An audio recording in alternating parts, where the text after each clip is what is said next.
స్తోత్రం స్తోత్రం స్తోత్రం స్తోత్రం స్తోత్రం స్తోత్రం స్తోత్రం స్తోత్రం స్తోత్రం స్తోత్రం స్తోత్రం స్తోత్రం స్తోత్రం స్తోత్రం స్తోత్రం స్తోత్రం స్తోత్రం స్తోత్రం.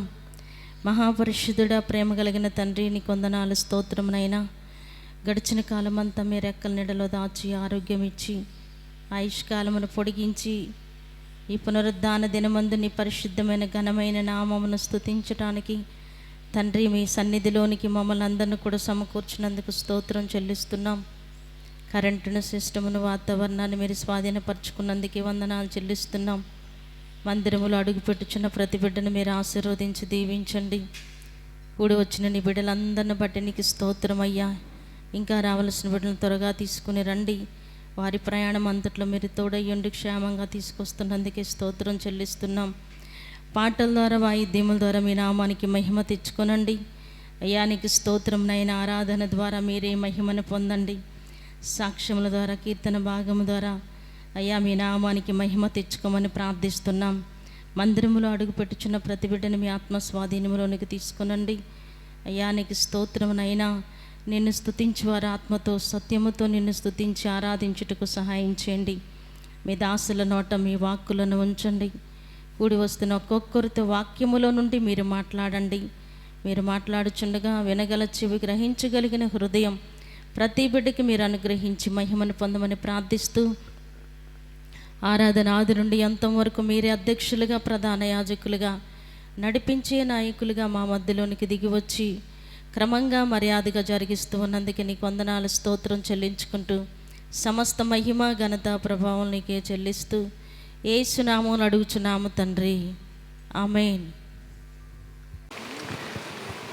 73వ కీర్తన 25వ వాక్యం. ఆకాశమందు నీవు తప్ప నాకెవరున్నారు?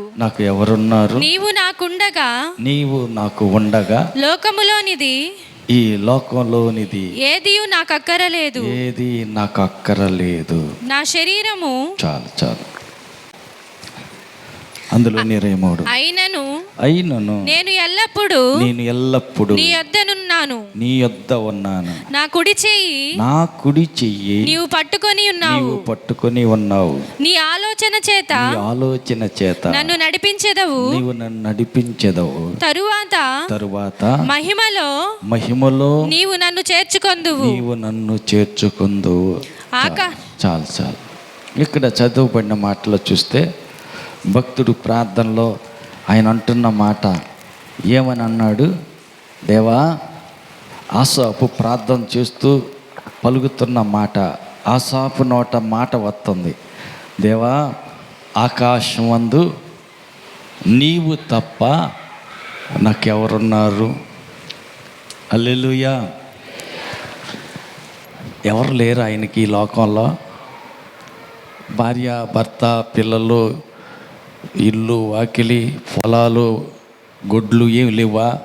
ఆయన అంటున్నాడు, ఆకాశమందు నీవు తప్ప నాకు ఇంకెవరున్నారు అంటే నాకెవరు లేరు. హల్లెలూయా. ఉన్నా కానీ వాళ్ళ మీద దృష్టి లేదు. హల్లెలూయా. వాళ్ళ మీద దేవుని కంటే అధికమైన ప్రేమ లేదు. నాకు ముఖ్యం నా భర్త. హల్లెలూయా. మా భర్త ప్రార్థనకు వద్దన్నాడు, నేను రాను.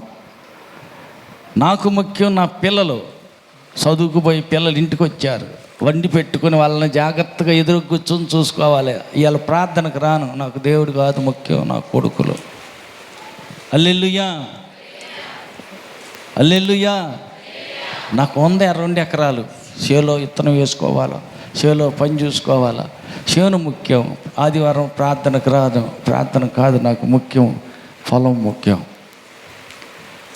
ఈయన అంటున్నాడు, ఆసాపు అంటున్నాడు, దేవా, ఆకాశమందు నీవు తప్ప నాకు ఇంకెవరున్నారు?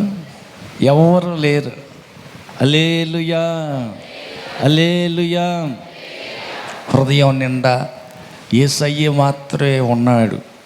యేసయ్య తప్ప ఈ లోకములోనిది ఏది అక్కర్లేదు. హల్లెలూయా. ఉన్నాయి కానీ అవన్నీ కాదు. నా అక్కర ఏంటంటే నీవే, నువ్వు కావాలా. యేసయ్యే అవసరమైన అక్కర కలిగిన వ్యక్తి. ఆకాశమందు నీవు నాకున్నావు, నీవు నాకు ఉండగా ఈ లోకంలో ఉన్నది ఏది నాకు అక్కర్లేదు. ఏముంది అసలు ఈ లోకంలో? లోకంలో నేత్రాశ, శరీరాశ, జీవపు డంబం. అది లోకం అంటే. నేత్రం చూసిందల్లా కావాలంటది, శరీరం కావాల్సి శరీరం అది కావాలి, ఇది కావాలి, అది అనుభవించాలి, ఇది తినాలి, అది తాగాలని ఉంటుంటుంది. తర్వాత జీవపు డంబం, నేత్రాశ, శరీరాశ, జీవపు డంబం. అబ్బా నీ అంత గొప్పడు ఎవడలేడు, నువ్వు చాలా గొప్ప వ్యక్తివి అని ఇతరులు పొగిడితే ఎంత సంతోషం, ఎంత ఆనందం. హల్లెలూయా, హల్లెలూయా. కాబట్టి ఇతరులు పొగడాల, ఇతరులు మెచ్చుకోవాలి. అబ్బా నువ్వు భలే పాడేవమ్మా, అబ్బా నీ చీర సూపర్గా ఉందమ్మా, అబ్బా నీ ముక్కు బేసరు భలేగా ఉందమ్మా, యాడ చేయించావు, గొలుసు బాగుంది అని వాళ్ళు చూసి మెచ్చుకోవాలి. మెచ్చుకుంటే జీవపు డంబం. అబ్బా నన్ను మెచ్చుకోవాలి, మెచ్చుకుంటే బాగుంటుంది, అంత సంతోషం. అది ఈ లోకంలో ఉండేది. లోకంలో ఉన్నదంతా నేత్రాశ, శరీరాశ, జీవపు డంబం. నువ్వు ఎంత బాగున్నావంటే చాలు, బాగున్నానా, మా అందరికంటే నువ్వు అసలు తలా మెరిసిపోతున్నావు, నువ్వు భలేగా ఉన్నావు, అసలుకి ఆ ముక్కు బేసరేంది, ఆ చెవులకి జుముకీలేంది, నీ కళ్ళజోడేంది, అసలుకి నీకు మెడ నిండా ఏంటి అయ్యంటి ఏంటో వేసివే, అవన్నీ అసలు చూస్తుంటే అసలు ఎంత బాగున్నాయని అట్టనా, సరే ఉండట్టు అయితేని వేసిన చీర కనపడకుండా లోపల జోరిన దీన్ని తీసి బయటికి వెళ్ళారేస్తారు. ఏంటిది గొలుసు, నన్ను చూడు, నా గొలుసు బాగుందా అక్కయ్య, భలేగా ఉందా కదా, బాగుంది, ఎంత అయింది, ఎన్ని సేవర్లు, భలేగా ఉంది. హల్లెలూయా. నన్ను చూడు, నా గొలుసును చూడు. హల్లెలూయా. జీవపు డంబం. పేరు దీన బాగానే ఉంది, దీనమ్మ పేరు మంచిగా ఉంది. దీనమ్మ ఎల్లకి ఆ రోజు అక్కడికి దిగారు, అన్నదమ్ములందరూ దిగారు, యాకోబు సంతానం అంతా దిగితే, అయినా ఈ ఊరు వాళ్ళు ఎట్టెట్టున్నారో చూసేద్దాం, నా అవతారం చూపించి రావాలని చెప్పేసి ఊర్లోకి బయలుదేరి, ఇప్పుడే కొత్తగా వచ్చారు కదా, విడిది దిగారు. గుడ్డ డేరాలు బిగించుకున్నారు. మందలు ఉన్నాయి, గొర్రెలు, వంటలు, గాడిదలు, గుర్రాలు. ఈ మందలన్నీ కాసుకుంటా వాటన్నిటినీ ఎక్కడికక్కడికి కొక్కీలు అన్నిటినీ బిగించుకుని ఇక్కడ వాటికి ఉండటానికి స్థావరం అన్నీ సిద్ధం చేస్తూ వాళ్ళ పనిలో వాళ్ళు ఉన్నారు. దీనా మాత్రం ఊర్లో ఎట్టెట్టుందో చూసి వద్దాం, నా అవతారం చూపించి వద్దాం ఎట్టెట్టుందనని ఊర్లోకి వెళ్ళింది.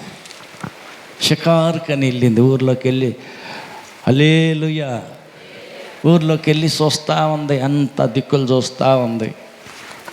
ఆమె ధరించిన అవతారం ఎన్ని చూపించాలి కదా, చూస్తూ ఉంటుంటే అమ్మ ఏమెవరు కొత్తగా వచ్చినట్టుంది, ఈ అవతారం భలేగా ఉంది అని బాహ్య అలంకారాన్ని చూసి, ఏమకు ఎన్ని ఉంగరాలు ఉన్నాయో, ఏమకు ఎన్ని ముక్కుకి చెవులకి అంత ఎంత బంగారం ఉందో, ఆమె వస్త్రధారణ ఆమె వేరుగా ఉందే, మన దేశం అమ్మాయి కాదే, ఎందుకు కొత్తగా ఉంది, భలేగా ఉంది అని ఆ ఊరు పెద్ద యొక్క కొడుకు ఆ అమ్మాయిని చూడగానే ఆకర్షించబడ్డాడు, తీసుకెళ్ళి పాడు చేశాడు. సంగతి తెలిసింది, అన్నలకి కడుపులో మండింది. లేవి సిమియోను కత్తి తీసుకొని బయలుదేరారు, నా చెల్లెలను పాడు చేస్తారా అని ఊర్లో ఉన్నటువంటి పశువులు గుది నరాలు, ఈ నరాలు తెగ నరికి అడేసి వచ్చేసారు. ఏంట్రా బాబు ఈ పని చేశారు, ఎప్పుడు చేయని దారుణం చేశారు మీరంటే, మా కడుపులో మండింది.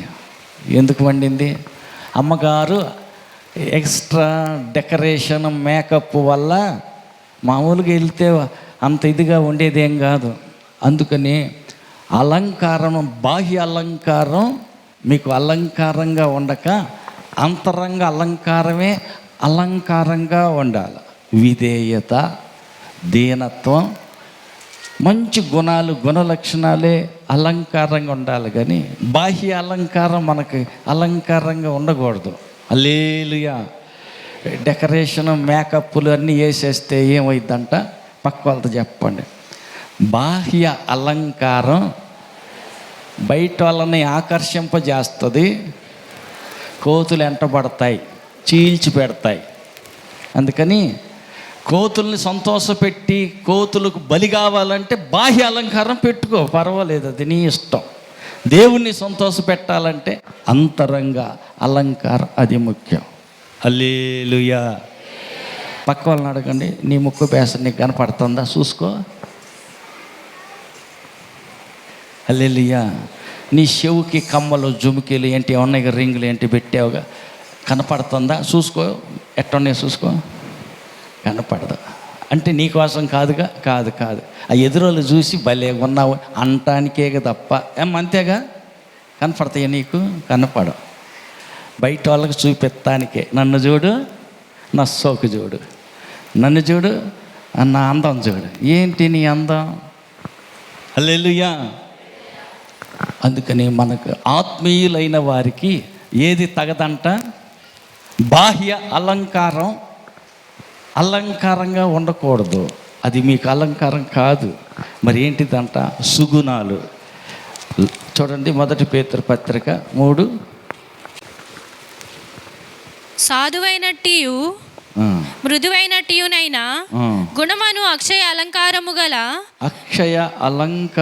గల మీ హృదయపు అంతరంగ స్వభావము మీకు అలంకారముగా ఉండవలెను. అది దేవుని దృష్టికి మిగుల విలువగలది. విలువగలిగింది. అది అటువలే పూర్వము దేవుని ఆశ్రయించిన పరిశుద్ధ స్త్రీలును తమ స్వపురుషులకు లోబడి ఉండుట చేత తమ్మును తాము అలంకరించుకొనిరి. ఆ ప్రకారము శారా అబ్రహామును యజమానుడని పిలుచుచు అతనికి లోబడి ఉండెను. ఆమేన్. ఆమేన్. బాహ్య అలంకారం మనం అలంకారంగా ఉండక, హల్లెలూయా, అంటే బయట అలంకారం అక్కర్లేదనే కదా. హల్లెలూయా. తిమోతి పత్రిక చూడండి, దీంట్లోనే 3వ వచనం మళ్ళీ ఒకసారి చూడమ్మా. 3:3లో కూడా చూడండి. జడలు అల్లుకొనుటయు, బంగారు నగలు పెట్టుకొనుటయు, వస్త్రములు ధరించుకొనుటయును. అదే చదువు. వస్త్రములను ధరించుకొనుటయు నను వెలుపటి అలంకారము మీకు అలంకారముగా ఉండక, సాధువైనట్టియు మృదువైనట్టియునైనా గుణమను అక్షయ అలంకారము గల మీ హృదయపు అంతరంగ స్వభావము మీకు అలంకారముగా ఉండవలెను. హల్లెలూయా. అంటే ఈ బాహ్య సంబంధమైన అలంకారం మీకు అలంకారంగా ఉండక, అంటే ఉండకూడదనే కదా. ఉండకూడదు. హల్లెలూయా. హల్లెలూయా. తర్వాత తిమోతి పత్రిక చూడండి, 1 తిమోతి పత్రిక 2వ అధ్యాయం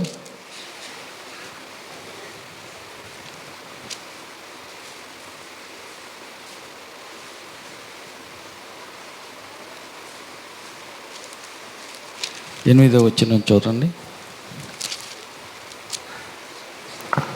ఎవడైనా స్వకీయులను విశేషముగా తన ఇంటి వారిని 1 తిమోతి పత్రిక 2వ అధ్యాయం 9వ వచనం చదువుతుంది.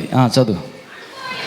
మరియు స్త్రీలు అనుకోవయు స్వస్థ బుద్ధియు కలవారయ్యుండి తగుమాత్రపు వస్త్రముల చేతనే కానీ జడలతోనైనను బంగారంతోనైనను ముత్యములతోనైనను మిగుల వెలగల వస్త్రములతోనైనను అలంకరించుకొనక. హల్లెలూయా. అంటే వద్దనే కదా, వద్దనే పెట్టుకోమనే. కొన్నిసార్ల కొంతమంది పరిస్థితి ఎట్టుంటే తగు మాత్రము అని అన్నాడు. అంటే భక్తికి తగినట్టుగా, భక్తి కలిగిన స్త్రీలు భయభక్తి కలిగి ఎలాగుంటారో దానికి తగినట్టుగా అని అంటే వీళ్ళు ఎంతున్నారు, దాన్ని ఎట్ట వక్రీకరిస్తున్నారంటే, అంటే తక్కువ పెట్టుకోవచ్చు, ఎక్కువ కాదు. పూలు పెట్టుకోవచ్చు కానీ 3 మూరలు పెట్టుకుంటే తప్పు లేదు, 6 మూరలు పెట్టుకుంటే తప్పు, పాపం అంటున్నారు. అంటే ఒక బొట్టు విషం తాగితే పాపం భయంకరం, అది నష్టమేం కాదు. ఒకసారి ఒక గ్లాసుడు విషం తాగితే అది నష్టం చేస్తుంది, కానీ ఒక బొట్టు అయితే విషం తాగినా కానీ అదే పొరపాటు ఏం కాదు, తప్పు కాదు అన్నట్టేగా. పక్కన వాళ్ళతో చెప్పండి, ఒక బొట్టు అయిన విషయం మంచిదేనంటావా? గ్లాస్ తాగితేనేనా పాపం? హల్లెలూయా, హల్లెలూయా, హల్లెలూయా. తర్వాత మిగుల వెలగల వస్త్రంతోనైనా అలంకరించుకొనక దైవభక్తి కలవారమని చెప్పుకొను స్త్రీలకు తగినట్టుగా సత్క్రియల చేత తమ్మును తాము అలంకరించుకొనవలెను. మంచి క్రియలు, సత్క్రియలు. హల్లెలూయా. సత్క్రియలతోటి అలంకరించుకోవాలి, మంచి క్రియలతోటి అలంకరించుకోవాలి. కానీ దీనా చేసిన పని ఏంటి? బాహ్య అలంకరించుకుంది. ఇప్పుడే వచ్చిన ఊరిలో నన్ను చూడు, నా అవతారం చూడని చూపిద్దామని వెళ్ళింది. లేయా యాకోబునకు కనిన కుమార్తె అయిన దీనా ఆ దేశపు కుమార్తెలను చూడవెళ్ళెను, చూడటానికి వెళ్ళింది. ఆ దేశము నేలిన హివియుడైన హామోరు కుమారుడగు షెకెము అను ఆమెను చూచి ఆమెను పట్టుకొని ఆమెతో సైనించి ఆమెను అవమానపరచెను. హల్లెలూయా. పట్టుకొని ఆమెను చైనించి అవమానపరచటానికి కారణం, ఆయన చూడటానికి కారణం బాహ్య అలంకారం. అయినా ఆ ఊరు వాళ్ళని చూడాల్సిన అవసరం ఏమొచ్చింది? ఏమిటి? ఆడపిల్ల కదా, గుట్టుగా మర్యాదగా ఇంట్లో కూర్చోవాలి కదా. హల్లెలూయా, హల్లెలూయా. అందుకని ఈ పరిస్థితులన్నీ జరుగుతాయని, ఈ అలంకారం, ఈ అందం బయటికి చూడొద్దని ఏం చేస్తారు మన ముస్లిం సహోదరులు? ముసుకేస్తారు. మా ఆడవాళ్ళని ఎవరు చూడకూడదు, మా పిల్లలు కూడా మోకాలు ఎవరు చూడకూడదని ముసుగు దిగేసేస్తారు. ఎందుకంటే చూస్తే ఏమైంది? అదిగా చూడరాదు.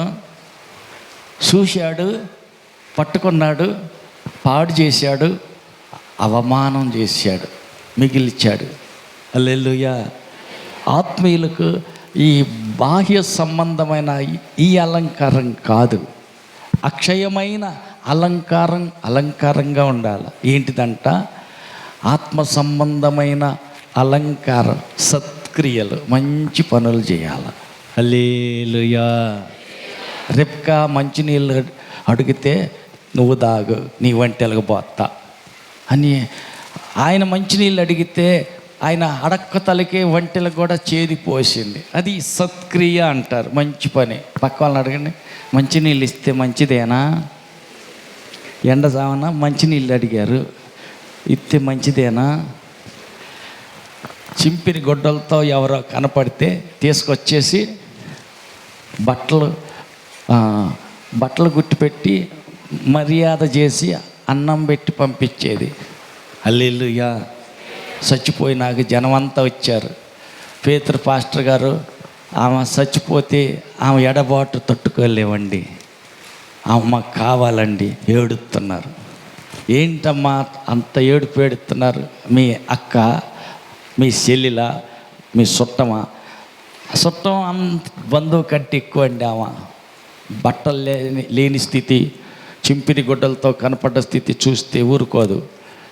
పిలుచుకెళ్ళి బట్టలు గుట్టబెట్టి అన్నం పెట్టి సత్కరించి పంపిస్తుంది. హల్లెలూయా. ఇలాంటి వ్యక్తి ఎడబాటు తట్టుకోలేవండి. ఈమె మాకు కావాలయ్యా అని ఏడుస్తున్నారు. సరే మీరందరూ ఇటు పక్కకు రండి అని మేడ గదిలో శవాన్ని కడిగి సమాధి కార్యక్రమానికి సిద్ధంగా చేశారు. మోకరించాడు పేతురు. మోకరించి ప్రార్థన చేసి అమ్మా పైకి లే అన్నాడు. చచ్చిపోయిన ఆమె లేచింది. హల్లెలూయా. కారణం ఆమె చేసిన సత్క్రియలు అందరి దృష్టిలో మంచి అనిపించింది.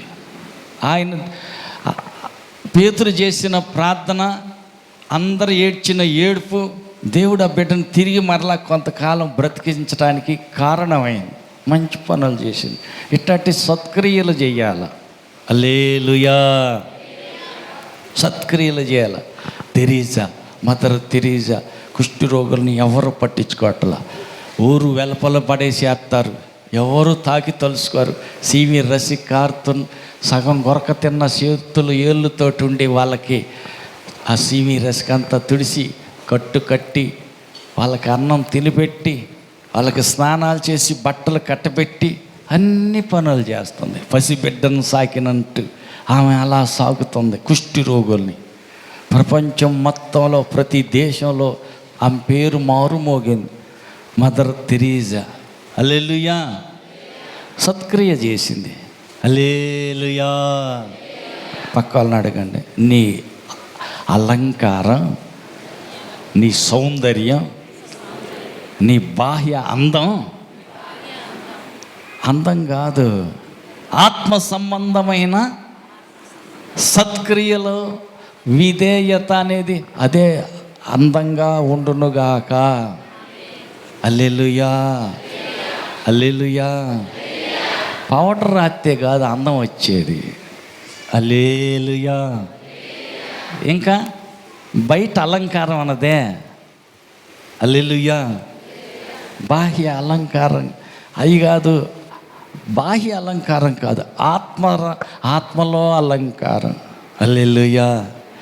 హల్లెలూయా. హల్లెలూయా. బీడీ దాగే కుర్రోళ్ళు నలుగురు అక్కడ కూర్చున్నారు. 2-3 పిల్లలు బైబిల్ చేత పట్టుకొని పోతా ఉన్నారు. ఏడకరా వాళ్ళు ఎవరు పోతున్నారు, ఏడకరా అంటే రే ఎర్రమా నోరు మూసుకో. వాళ్ళు ఈ టయానికి గంట కోటం అని కూర్చుని కలిసి ప్రార్థన చేస్తారు. ప్రార్థనకి వెళ్తున్నారా? మీ చెల్లెలు కూడా ఉందిగా? ఉంది. వాళ్ళు ప్రార్థనకి వెళ్తున్నారా? మనం బుద్ధి లేక బీడీలు తాగుతా బజార్లో అమ్మటి ఎడగొచ్చున్నాం. వాళ్ళు చూడు. హల్లెలూయా. ఇంకా నోరు వచ్చుద్ది ఏమన్నా అంటానికి, శత్రు మాటలు సరదాగా అనుకునే మాటలు అంటానికి ఏమన్నా ఇంకొంటుందా? వాళ్ళు ప్రార్థనకు పోతున్నారా? హల్లెలూయా. వాళ్ళు ప్రార్థన చేస్తున్నారు కాబట్టి, ప్రార్థన వారు సహవాసంలో కూడుకుంటున్నారు కాబట్టి, సహవాసంలో కూడే కూటం, ఆ కూటంలో దేవుని సన్నిధి దిగుతుంది. ఆమేన్. గంట కోటలో కూడేవారు బైబిల్ పట్టుకొని గంట కోటానికి వెళ్తా ఉన్నారంటే వారి వెంట వారి దేవుని సన్నిధి నడుస్తుంది. ఆమేన్. అందుకే ఆది అపోస్తలులు ఈ పరిస్థితులన్నీ చూసి ఏం చేశారంట? పొలం అక్కర్లేదు, బరిగొడ్లు అక్కర్లేదు, ఏం అక్కర్లేదు, నాకు దేవుని సన్నిధి కావాలా. హల్లెలూయా. దేవుడు కావాలా. తీసుకెళ్ళి అక్కర్లేనప్పుడు ఈ బరిగొడ్లు ఎందుకు అమ్మే డబ్బులు తీసుకెళ్ళి అపోస్తుల పాదాల దగ్గర పడేద్దాం, పద. సరే పద. ఒకే మాటతో అందరూ కూడుకున్నారు. స్థిర శరాస్తులన్నీ అమ్మారు. వచ్చిన డబ్బులను తీసుకెళ్ళి పరిశుద్ధుల పాదాల దగ్గర, అపోస్తుల పాదాల దగ్గర అక్కడ పడేశారు. ఏంటమ్మా మీ అక్కర్లేదా? అక్కర్లేదండి, మాకు దేవుడు కావాలండి. పక్కన అడగండి, నీకేం కావాలా? మా మనవరాలుంటి చాలు, నాకు అంతే సంతోషం. 4 ఇత్తులు నెత్తినేసి పంపిస్తే అప్పుడు దాకా నాకు మనశ్శాంతే ఉన్నది. ఈ పిల్ల ఎట్ట చేసుద్దో ఏమో. హల్లెలూయా. హల్లెలూయా. హల్లెలూయా. వాళ్ళేమన్నారు? ఆది అపోస్తలులు ఏమన్నారు? విశ్వసించిన వాళ్ళందరూ ఏకంగా కూడి తమకు కలిగినదంతయు వాళ్ళకి కలిగిందంతా సమిష్టిగా ఉంచుకున్నారు. ఇదియోగాక హల్లెలూయా. మొత్తం తీసుకెళ్ళి అపోస్తలుల పాదాల దగ్గర పడేశారు. అపోస్తలుల పాదాల దగ్గర అక్కడ పడేశారు. సమిష్టిగా ఉన్నదంతా ఉమ్మడిగా ఉంది. తినేదంతా ఉమ్మడిగా తింటమే. గోంగూర పచ్చడి నూరారు. కోటీశ్వరుడు మొదలుకొని కూలివాడు దాకా సమానంగా ఆ గోంగూర పచ్చడితోటే అన్నం తినేశారు. భేదం ఏమీ లేదు. ఇదేంది, నీకు 100 ఎకరం ఉండేది కదా, నీకేం కర్మ, బిర్యానీ తెచ్చుకుని తినొచ్చుగా. అక్కర్లేదయ్యా, మీ గోంగూర పచ్చడే శ్రేష్టమైంది. అపోస్తుల్లో ఆలోచించి ఇది మంచిదని పెట్టారు, తింటమే అంతే, లోబట్టమే. నాకు గిట్టవా, ఈ గోంగూర పచ్చడి తింటే గీరు కావాలా, నాకు దురద వచ్చుద్ది, నేను తిన్నా. ఆర్డర్ పెట్టు, బిర్యానీ వచ్చుద్ది, తినేస్తా. కుదరదు. హల్లెలూయా. ఆ రోజు ఆయన ఏమైతే ప్రార్థన చేశాడు, ఆసాపు ప్రార్థిస్తూ ఆయన అంటున్నాడు, దేవా, ఆకాశమందు నీవు తప్ప ఈ లోకంలోనిది సుఖము, భోగము, సంతోషం, సరదా, ఆ ఫంక్షన్కి వెళ్ళి అక్కడ, ఈ ఫంక్షన్కి వెళ్ళి ఇక్కడ, హల్లెలూయా, సరదాగా స్నేహితులతోటి సంతోషంగా గడపటం, అబ్బే అవన్నీ మాకు అక్కర్లేదయ్యా. మాకు దేవుని సన్నిధి కావాలా, దేవుని మందిరం కావాలి, దేవునితో సహవాసం, స్నేహం కావాలి, దేవునితో బంధం తెగిపోకుండా జాగ్రత్తగా మమ్మల్ని మేము భక్తిలో కాపాడుకోవాలా. ఏమొద్దు అనుకున్నారు అపోస్తలులందరూ. వాళ్ళు తెచ్చి పడేసిన వాటిని వండి అందరికీ వడ్డిస్తూ ఉన్నారు. హల్లెలూయా. ఒకరోజు అన్ని పనులు చేసి వాక్యం చెప్పాలి వాళ్ళే, ప్రార్థన చెయ్యాలి వాళ్ళే, వాళ్ళ మధ్యలో గొడవలు తీర్పు తీర్చాలి వాళ్ళే, వాళ్ళకి ఎవరికైనా దెయ్యాలు పడితే వదలగొట్టాలి వాళ్ళే, వాళ్ళకి వంట చేసి అందరికీ వడ్డం చేయాల్సింది వాళ్ళే. అన్ని పనులు వాళ్ళే చేయాల్సి వస్తుంది, చేయలేకపోతున్నారు. 12 మంది అపోస్తులు వేల మందికి విశ్వాసులకు అన్నం వడ్డించి వాళ్ళందరినీ పోషిస్తున్నారు. ఎందుకంటే వాళ్ళ తీర్మానం అంత గట్టిగా ఉంది. 50 ఎకరం అమ్మాడు, 150, 200 ఎకరం అమ్మాడు, అంతా తెచ్చి అక్కడే వేసాడు. ఆయనకు 100 ఎకరమే, అది అమ్మాడు, తెచ్చి అక్కడే పడేసాడు. అందరూ ఏ భేదం లేదు, పెద్ద కులం చిన్న కులం లేదు, ఆస్తిపరుడు దరిద్రుడు లేదు, చదువు ఉన్నవాడు చదువు లేనివాడు లేదు, ఏ భేదం లేదు. హల్లెలూయా. అందరూ సమానంగా వంట చేసి వడ్డం చేస్తున్నారు, కడుపు నిండా తింటున్నారు. కూర్చొని ఏం చేస్తున్నారు, పక్క వాళ్ళంతా చెప్పండి. వంట చేసి పెడుతున్నారు కదా పోస్తుల్లో, వడ్డిచ్చింది ఏదో తిని కూర్చుని నిద్రపోతున్నారా, లేకపోతే చెమ్మ చెక్క ఏంటి అచ్చ ఏంటి అమ్మయ్యే అమ్మ సాలమ్మ ఏంటి అంటారు కదమ్మ, చింత పెక్కలేసి ఇట్టట్టు తిప్పి ఆడతారు, ఏంటిది అది, నాకేం తెలుసు అంటావా అమ్మ, అచ్చం పిల్లలా, ఏంటిది అది, అష్టాసమ్మ. హల్లెలూయా. ఏంటి ఆడియో వాళ్ళకి తెలుసుకొని అందరికి ఏం తెలుసుద్ది. హల్లెలూయా. పక్క వాళ్ళని పలకరించండి, వందనాలు.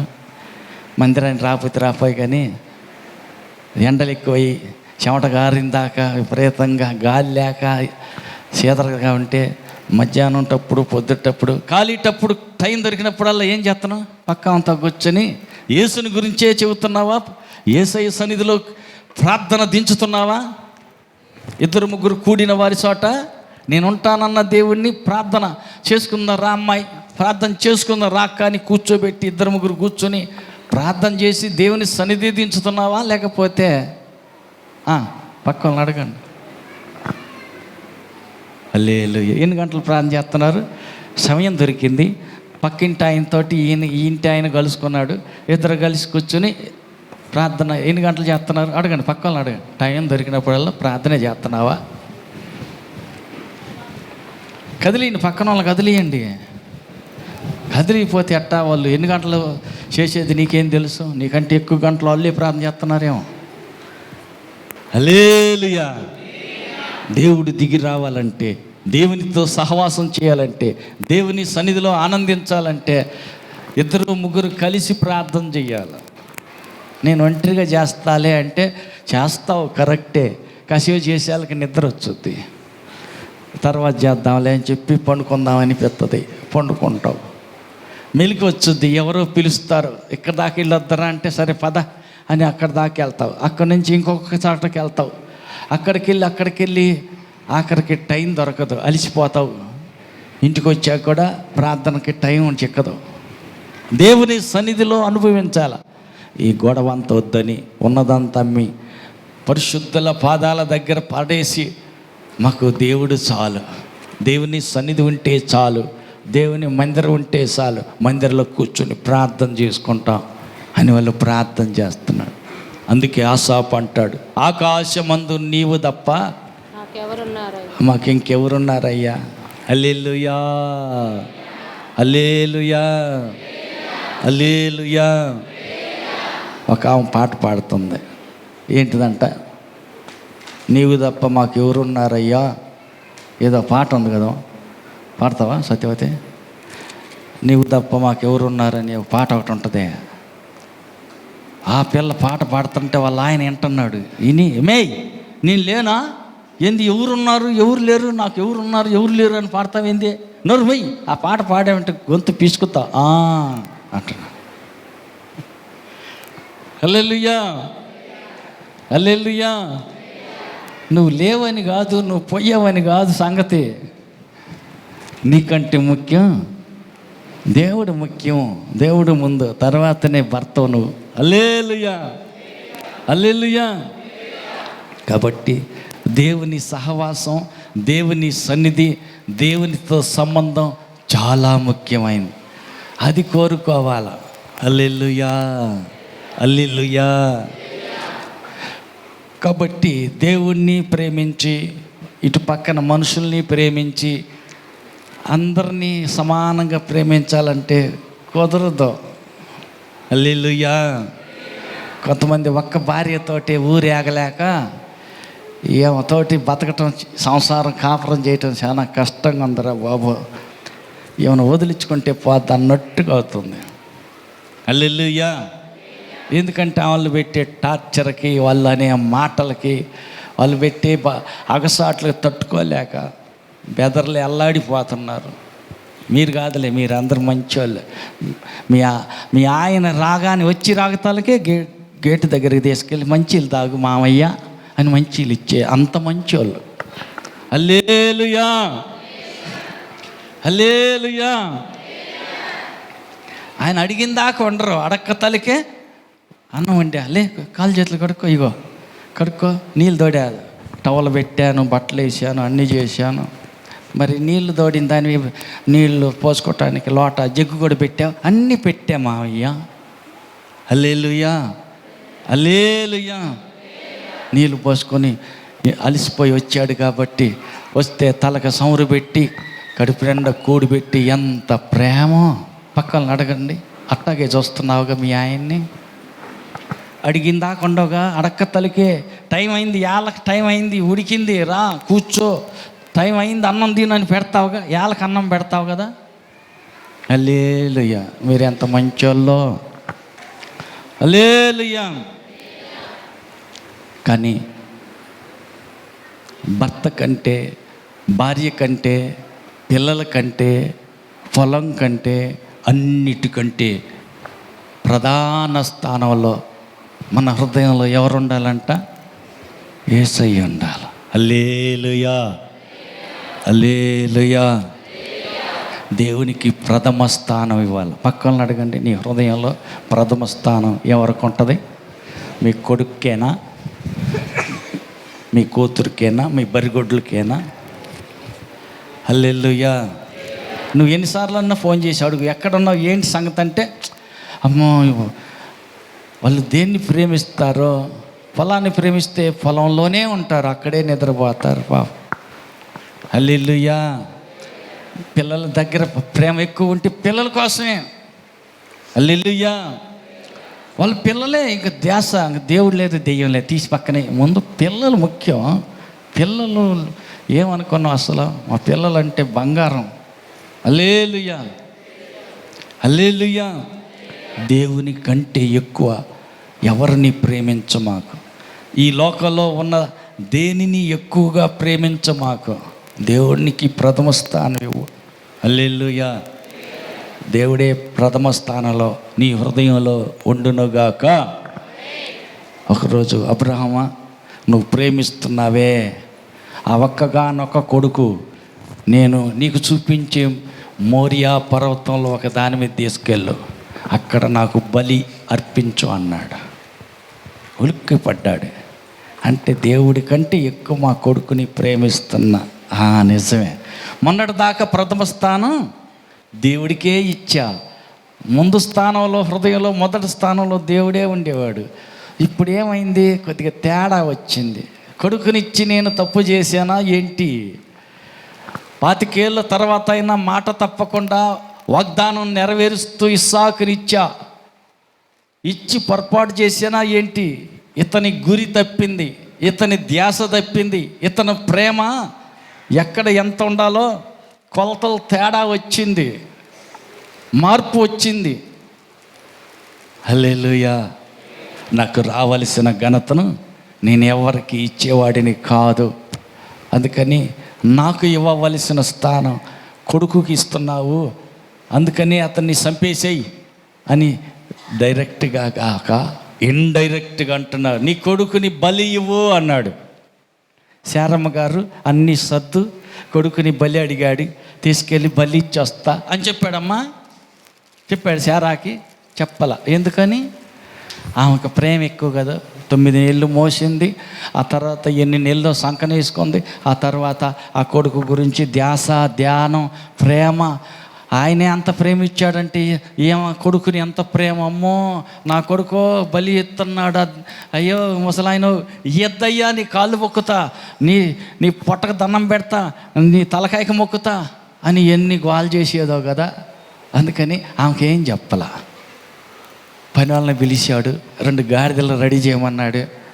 కట్టెల మోపుని ఎత్తిన పెట్టాడు. పద వెళ్దాం అంటున్నారు. ఎక్కడికంటే బలికి వెళ్తున్నాం డాడీ. బలికి. హల్లెలూయా.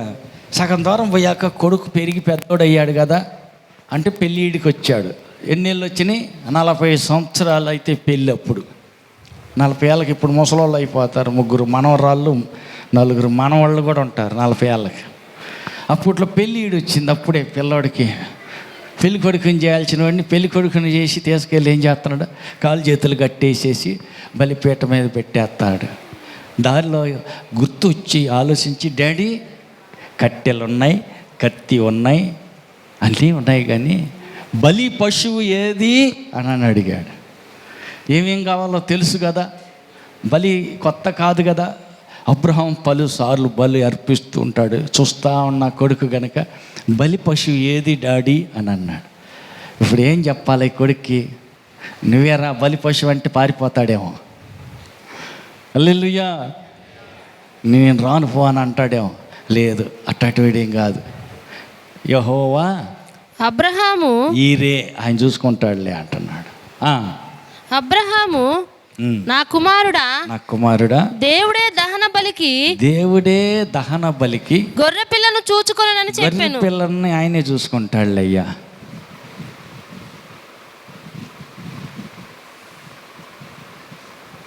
హల్లెలూయా. హల్లెలూయా. ఈయనకి తెలుసా తెలీదయ్యా? అబ్రహాముకి తెలుసా తెలీదా? మరి చూసుకుంటాడులే, దేవుడు చూసుకుంటాడు అంటున్నాడు ఏంటి? జ్ఞానం. శారమ్మకి చెప్పలా కొడుకుని బలెత్తానని చెప్పి. దారిలో ఉన్నప్పుడు కొడుకు అడిగాడు బలి పశువేది అని. కొడుక్కి చెప్పలా బలెత్తంది ఆ అబ్బాయిని అన్న సంగతి. జ్ఞానం ఉపయోగించాడు, తెలివిని ఉపయోగించాడు. హల్లెలూయా. హల్లెలూయా. అందుకే ఒకసారి ఆయన రాస్తూ అంటాడు, సంకలో ఉన్న నీ భార్య దగ్గర కూడా, నీ కవిగిట్లో ఉన్న నీ భార్య దగ్గర కూడా కొంచెం నోరుకి స్టిక్కర్ వేసుకో అని అంటాడు. ఎందుకు వేసుకోవాలంట? వేసుకోవాలి. హల్లెలూయా. బ్రదర్స్ వింటున్నారుగా? అయ్యా ముసలి అంటున్నావా? ఏం పర్వాలేదు, వినకపోయినా. హల్లెలూయా. కవిగిటిలో ఉన్న భార్య దగ్గర కూడా జాగ్రత్తగా నోరు మూసుకొని కొన్ని సంగతులు కొంచెం ఏం చేయాలంట? అబ్బా చెప్పకుండా ఎట్ట సర్వస్వామి ఏమనైతే ఎండగట్టి పండ పెట్టుద్ది. ఏమీ చెప్పకపోతే ఎందుకు చెప్పలా? ఎందుకు దాచావు? ఏమనుకున్నావు నేనంటే? నీకు లెక్కలో కూడా లేదు. అయ్యా మీ ఆడవాళ్ళందరూ మంచోళ్ళేలే, అక్కడక్కడ నేను తిరుగుతూ చూస్తుంటాను కదా, రూళ్ళు తీసి ఎరగదీసి హల్లెలూయా నాకెందుకు చెప్పలా అయ్యా అడిగే వాళ్ళు లేరు, మీ ఊర్లో లేకపోవచ్చు, చాలా ఊర్లో ఉన్నారు అట్టటోళ్ళు. ఆమెకు తెలియకుండా ఏమన్నా కొన్నావా, ఏమైనా చేసావా, ఎవరికన్నా ఏమన్నా ఇచ్చావా? అయ్యా రూలు తీసి అడుగుతారు కదా. హల్లెలూయా. కొన్నిసార్లు ఏమవుతుందంటే ఇటు కుటుంబం తెగిపోకూడదు, అటు దేవునితో సంబంధం తెగిపోకూడదు. అందుకే నేను పావుల వలె వివేకంగా ఉండాలి, పావురముల వలె నిష్కపటంగా ఉండాలి. అందులో ఏ కపటం ఉండకూడదు. మళ్ళీ కపటం లేకుండానే వివేకంగా ప్రవర్తించాలి. అబ్రహాం చేసిన విధానం గమనించారు కదా. కొడుకుని బలిస్తున్నాను చెప్పలా, కొడుకా నీవే బలి పశువి చెప్పలా. సమాధానం చూడు జాగ్రత్తగా, దేవుడు చూసుకుంటాడులేయ్యా అన్నాడు. హల్లెలూయా. విశ్వాసంతో ఆ మాట పలికాడు. అక్కడికి వెళ్ళిన తర్వాత తీరా చూస్తే విశ్వాసంతో కత్తి పైకి ఎత్తాడు. దేవుడికి లోబడుతున్నాను అని నరకటానికి సిద్ధమయ్యాడు. ఎత్తిన కత్తి దించకముందే అబ్రహామా కత్తి దించు, ఏం చెయ్యొద్దు, కత్తి పిల్లోడి మీద వేయద్దు. హల్లెలూయా. బే అంటుంది. అదేంది ఇప్పుడు దాకా లేదు ఇది బే అనేది. పొదలో చిక్కుకున్న ఈ పొట్టేలు పిల్ల ఇప్పుడు ఎక్కడి నుంచి వచ్చింది? ఏమైనా చేయగలడు. హల్లెలూయా. ఆయన ఎలాగైనా సృష్టించగలడు, లేనిది ఉన్నట్టుగా ఆయన సృష్టి చేయగలడు. కాబట్టి ఆ చిక్కుకున్న పొదలో చిక్కిన పొట్టేలను తీసి బలి అర్పించు, కొడుకుని కట్లిప్పేసాయి. కొడుకుని కట్లిప్పేశాడు. పొదలో చిక్కుకున్న పొట్టేలను తీసుకొచ్చి దేవుడికి బలి అర్పించాడు.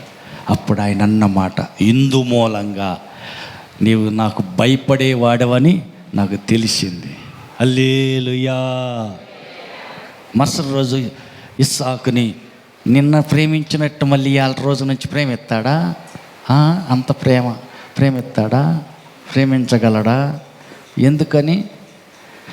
దేవుని కంటే ఎక్కువ నేను ప్రేమించాను అనుకో, కొడుకుని బలి అడిగాడు. ఇవాళ ఏమైద్ది? హల్లెలూయా. ఆయన ఏమైనా చేస్తాడు. మర్యాదగా మాట వినకపోతే, చెప్పినప్పుడు లోబడకపోతే ఏమని చేస్తాడమ్మా సుశీలమ్మ? దేవుడు ఏం చేస్తాడంట? హల్లెలూయా, హల్లెలూయా. ప్రేమించకూడదు. నాకంటే ఎక్కువ తల్లినైనను, తండ్రినైనను, అన్నదమ్ములైనను, అక్క చెల్లెళ్ళైనను, నాకంటే ఎక్కువ, ఆ మాట గుర్తుపెట్టుకోవాలా. నాకంటే ఎక్కువగా, వాళ్ళనే ఎక్కువగా ప్రేమిస్తే ఏమైందంట? వాడు నాకు పాత్రుడు కాడు, వాడు నాకు పనికిరాడు, నా భక్తిలో తీసేయి. ఏమంటారు? డిలీట్ చేసేయి, నా ఖాతాలో నుంచి తీసి పక్కన పాడాయి. పనికిరాడు, వాడు నాకు పనికిరాడు. అదేంది? దేవుడు అట్టంటాడేంది? తల్లిదండ్రులను ప్రేమించాలా, సన్మానించాలా, గౌరవించాలా, బాగా చూసుకోవాలని చెప్పాడు. ఇక్కడేమో నాకంటే ఎక్కువగా ప్రేమిస్తే వాడు నాకు పాత్రుడు కాడు, ఎక్కువ ప్రేమించొద్దు అంటాడు. హల్లెలూయా. ఎక్కువ ప్రేమించకూడదు. దేవుడే ప్రథమ స్థానంలో ఉండాలి. దేవుని కంటే ఎక్కువ ఎవరినైనా ప్రేమిస్తావా, దేన్నైనా ప్రేమిస్తావా, ఖచ్చితంగా దేవుడు తీసి పక్కన పెడతాడు. హల్లెలూయా. కథలు కాదు నేను చెబుతుంది, జరిగిందే. 8వ తరగతి చదువుతున్నా, పరీక్ష రాసి వచ్చా నందిగామలో. ఎండాకాలం సెలవుల్లో ఖాళీ స్థలం ఇవన్నీ పొలాలే మొత్తం. ఆ కాళ్ళ కట్ట దగ్గరికి తీసుకెళ్ళిపోయి అందరినీ అక్కడొకళ్ళని దూరంగా పెట్టి ప్రార్థన చేపిస్తా ఉన్నా. హల్లెలూయా. మొత్తం ఒక 20 మంది పిల్లలు దాకా ఉన్నారు. అంత చిన్న చిన్న పిల్లలు చుట్టూ అంత లెక్క మోకరింపజేసి ప్రార్థన చేస్తూ ఉన్నాం. కళ్ళు మూసుకొని ప్రార్థన చేస్తుంటే నాకు ఒక దర్శనం కనపడుతుంది. ఒక తెల్లని హస్తం వచ్చేసి నా దోసెట్లో ఒక కొడవలు పెట్టి కనపడకుండా చెయ్యి వెళ్ళిపోయింది. బంగారంలాగా ఉంది కొడవలి. ఆ కొడవలు చేత పట్టుకున్నా. లేచి చూస్తే పొద్దుగుగుతుంది, చీకటి పడుతుంది, పొద్దు ఎర్రబారింది. 5:30, 6 అయింది. చేలో అంతా పండింది. ఇటు చూసిన వరి పంట పండిపోయింది. వరి అంతా కొయ్యాల. నేను ఒక్కడనే ఉన్నా. కొడవలు పట్టుకుని ఎంత కోత ఎప్పుడు కొయ్యాలా అనుకుంటా ఉన్నా. హల్లెలూయా. సరే కోసిన వరకు గోద్దాంలే అని చెప్పేసి, పొద్దుగుకి లోపల శాత అయిన వరకు గోద్దాంలే అని చెప్పి కోత్తా ఉంటే టక టక టక 13 మొక్కలు కోసా. హల్లెలూయా. అంతలేకే ఈ ప్రార్థనలో మోకరింపజేసిన వాళ్ళల్లో ఒక అయ్యగారు వచ్చాడు. బాబాయ్ ఎల్లవాడు రాయేశాడు బాబాయ్ అంట వచ్చాడు. ప్రార్థన చేసుకుంటారా నాయన అంటే, ఇదేంతరా రాళ్ళు ఎందుకు వేసుకున్నారా అని చెప్పి లేచి చూసా. అర్థం కాల. విజయవాడ వెళ్ళినప్పుడు అక్కడ కొంతమంది అక్కలతో చెప్పారు, చెయ్యి దేవుని చెయ్యి, కొడవలి దేవుని వాక్యం, చేలో మొక్కలు, ఆత్మలు. 13 మంది మారారు. ఆత్మలకు గుర్తు అవి అని చెప్పారు. సేవ చెయ్యాలి అన్నారు. అట్టనా, సేవకి వెళ్ళాలా? సరేలే, పిలుపు ఉందని గుర్తే తెలుసు, కానీ అది గుర్తు ఒక పక్క మనసులో ఉన్నా కానీ డిగ్రీ అయిపోయింది. నేరుగా విజయవాడ పోయి ఈ ట్రాన్స్పోర్ట్ కంపెనీలో చేరా. 2 నెలల 16 రోజులు అయింది. 17వ రోజు అన్న టెలిగ్రామ్ పంపించాడు. ఈ ఫోన్లన్నీ లేవు అప్పుడు. టెలిగ్రామ్ వచ్చింది, చిన్నోడా నువ్వు తొందరగా రా, అమ్మకు బాగలేదు, మద్రాసు క్యాన్సర్ హాస్పిటల్లో చూపించాలంట, డాక్టర్ గారు చెప్పారు, నువ్వు తొందరరా. ఇంకా నిమిషం ఆగల. కనీసం సెలవు సీట్ అన్న రాసి ఇవ్వాలిగా, ఉద్యోగం కాడ ఇయ్యలా. హల్లెలూయా. అమ్మ మీద ప్రేమతోటి అమ్మను బాగా చూసుకోవాలని దేవుడు సేవ చేయమని 8వ తరగతిలోనే చెబితే, డిగ్రీ అయిపోయి నాకు ఉద్యోగానికి చేరాను. దేవుడి మాట తెలిసి ఉండి కూడా, నా పిలుపు ఉందని ఎరిగి ఉండి కూడా దాన్ని పక్కన పెట్టి దేవుని మాట ధిక్కరించి ఉద్యోగానికి పోయా. 2 నెలలు 16 రోజులు మాత్రమే చేయగలిగా. 17 రోజు సెలవు సీటు కూడా రాయకుండా వచ్చేసా. అమ్మని తీసుకుని ఎగ్మోర్లో, మద్రాసు ఎగ్మోర్ క్యాన్సర్ ఇన్స్టిట్యూట్లో ప్రత్యేకంగా లేడీస్కే ఉంటుంది. ఆ హాస్పిటల్ అమ్మని చూపిస్తూ ఉండా. దినకరణ గారి ఇంటికి ఒకసారి తీసుకెళ్ళా. తర్వాత జాన్ సలోమాన్ గారని పెద్ద స్పీకర్, వాళ్ళ ఇంటికి ఒకసారి తీసుకెళ్ళా. ఆ రీతిగా పెద్ద పెద్ద సేవకుల దగ్గరికి కూడా తీసుకెళ్ళా. ప్రార్థన చేయించా, తగ్గిపోయింది, ఇంటికి వచ్చేసింది, బాగానే ఉంది, పని చేసుకుంటుంది. క్యాన్సర్ తగ్గిపోయి బాగానే ఉంది. మళ్ళీ విజయవాడ వెళ్ళా, బాగుందిగా, ఇంకొక ఉద్యోగం కోసం.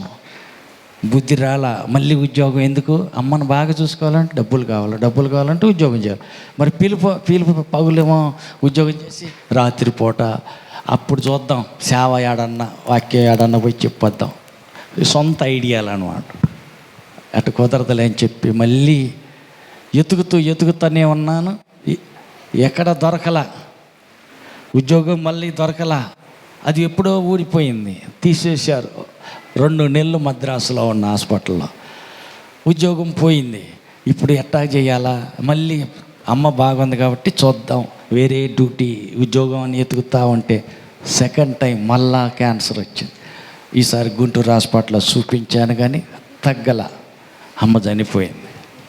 1995 ఏప్రిల్ 11న అమ్మ చనిపోయింది. హల్లెలూయా. ఇదేంటి అమ్మ చచ్చిపోయింది, ఇంకెట్లా చేయాలా అని ఏడ్చి 3 గంటలు ఏడ్చి పండుకున్నా. అప్పుడు దేవుడు చూపించాడు, మీ అమ్మ నా దగ్గర ఉందలే, నువ్వు లేచి నా సేవ చేయ.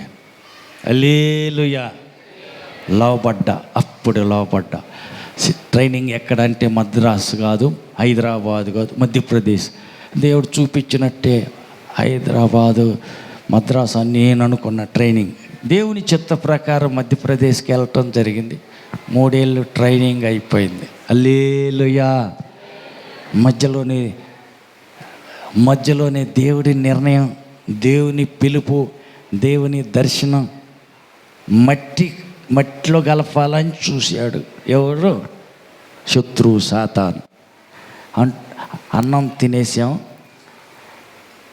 ప్లేట్ కడిగి పైన డార్మెంటరీలో పెట్టేద్దామని చెప్పి పైకి ఎట్లా తిరిగా, కాలి కింద టమాటా తొక్కబడింది, జారి పడిపోయా. నా తల పోయి దానికి మెట్ల మీద పడింది. 3 కుట్లు పడ్డాయి. హల్లెలూయా, 3 కుట్లు పడ్డాయి. ఈరోజు 8ంటికి పడ్డావాడిని, రేపు పొద్దున్న ఉదయం 10 గంటలకి కళ్ళు తెరిచేసరికి హాస్పిటల్లో ఉన్నా. అటు ఇటు చూస్తే ఇదేంటి హాస్పిటల్ లాగా ఉంది. నేను మందులు వాడను. 87 ఏప్రిల్ 26న నిర్ణయం తీసుకున్నా. ఇప్పటికీ 97 సెప్టెంబర్ 3వ తారీఖు ఈ సంగతి జరిగింది. గడిచిపోయిన 10 సంవత్సరాలు మందులు ఎరగనవాడిని నేనేంటి మందులు వాడటం, ఆసుపత్రికి నేను రావటం ఏంటి?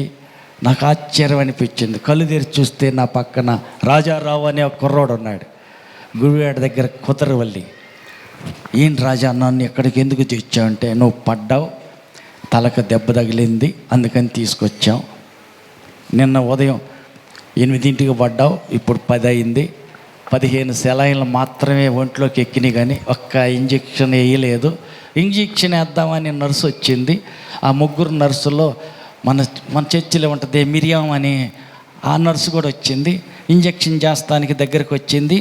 అంతా దూది రాసి అంతా రెడీ చేసి సూడు చేస్తా ఉంది. ఎక్కించబోయేలోక నువ్వు ఆత్మతో నిండి భాషలు మాట్లాడుతా, అరడుగు 30 అడుగు అంత ఎత్తున బాడీ మొత్తం మంచం మీద బెడ్ మీద ఎగిరి పడతా భాషలు మాట్లాడుతూ ఉన్నావు. సూది ఎట్ట అనేసరికి వంకపోయింది. ఏందేందో మాట్లాడుతుంటే హిందీ కాదు, ఇంగ్లీష్ కాదు. ఈ పిల్లోడు ఏదేదో మాట్లాడుతున్నాడు. తలకు దెబ్బ తగిలి మెంటల్ వచ్చిందట్టుకుందని ఆ 2 నర్సులు వచ్చి డాక్టర్ చెప్పారు. డాక్టర్ గారు వార్డెన్కి ఫోన్ చేశాడు. ఆయన అడావుడి ఎక్కువ, ఆవేశం తొందర ఎక్కువ కాబట్టి అడావుడిగా అప్పచ్చన్ దగ్గరికి వెళ్ళాడు. అప్పచ్చన్ అంటే కాలేజీ ఫౌండర్ కురియన్ థామస్. ఏమండి కురియన్ థామస్ గారు, ఆదాంకి మెంటలు వచ్చిందంటండి, తలకు కదా దెబ్బ తగిలింది, మెంటలు వచ్చిందంటండి. నోరు మూయ్, ఎవడరా నీకు చెప్పింది? ఆయన కోప్పడ్డాడు. 84 ఏళ్ళ వయసులో రాత్రంతా ఏమీ తినక తాక ఉపవాసం ఉండి నేను ప్రార్థన చేస్తాను ఆ అబ్బాయి కోసం.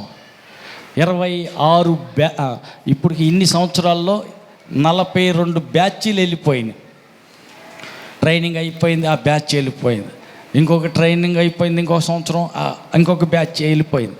ఇప్పటికీ 42 బ్యాచీలు CIBC అనే మన బైబిల్ కాలేజ్ నుంచి ట్రైనింగ్ ముగించుకుని పాస్టర్లుగా బయటకు అందరు వెళ్ళారు. ఎప్పుడు ఇలాంటి సంగతి జరగల. ఈ పిల్లోడు ఇంకా కోమాలోనే ఉన్నాడు. బయటికి రాలేదని తెలిసి రాత్రంతా ఉపవాసం ఉండి ప్రార్థన చేశా. ఒకవేళ ఏదన్నా ఈ అబ్బాయి జరిగి చచ్చిపోతే ముసలోడిని నన్ను తీసుకెళ్ళి జైలు వేస్తారు. అందుకని నేను అట్లా కాదు, ఈ పిల్లోడు ఎట్టన్నా బ్రతకాలి ప్రభు అని రాత్రంతా ప్రార్థన చేశా. దేవుడు చెప్పాడు, బ్రతికిచ్చింది ఆ బిడ్డ నేను వాడుకుంటానని మాట ఇచ్చాడు. దేవుని మాటకు విరుద్ధంగా డాక్టర్ చెప్పాడు మెంటలు వచ్చిందంట. ఎవడరా నీకు చెప్పింది? నర్మై పటేల్ కార్ తీ అన్నాడు. డ్రైవర్ పేరు పటేల్. ఆ కార్ తీస్తే నేరుగా వచ్చాడు. అదంబాయ్ ఎట్లా ఉన్నాను? నేను బాగానే ఉన్నానండి, నేను ఆసుపత్రికి వెళ్ళనండి, నాకేంటండి ఇట్లా సూది పొడిచారు, ఇది ఎక్కిస్తున్నా. లేదు సెలైన్ మాత్రమే ఎక్కింది. రాత్రి నుంచి ఇప్పటికి నిన్న ఉదయం నుంచి ఇప్పటికి 15 సెలైన్లు ఎక్కిచ్చారంట. డాక్టర్తో మాట్లాడతాను. నిన్న స్పెషలిస్ట్ భోపాల్ నుంచి 2 తీసుకొచ్చారు, చూశారు. నీకు ఏ రోగం జబ్బు లేదు, నువ్వు సన్నగా ఉండవు కాబట్టి బలహీనత వల్లనే ఇట్టున్నావు అంతే తప్ప నీకు రోగం ఏం లేదంట, అన్నీ బాగానే ఉన్నాయని చెప్పారు. ఆ స్పెషలిస్ట్ డాక్టర్లు వెళ్ళిపోయారు.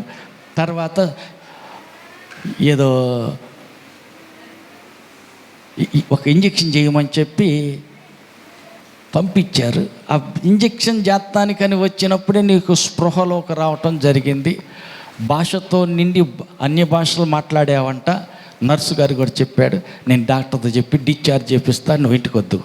సరేనండి అని తీసేశారు. డాక్టర్ గారు ఇంటికి పంపించారు.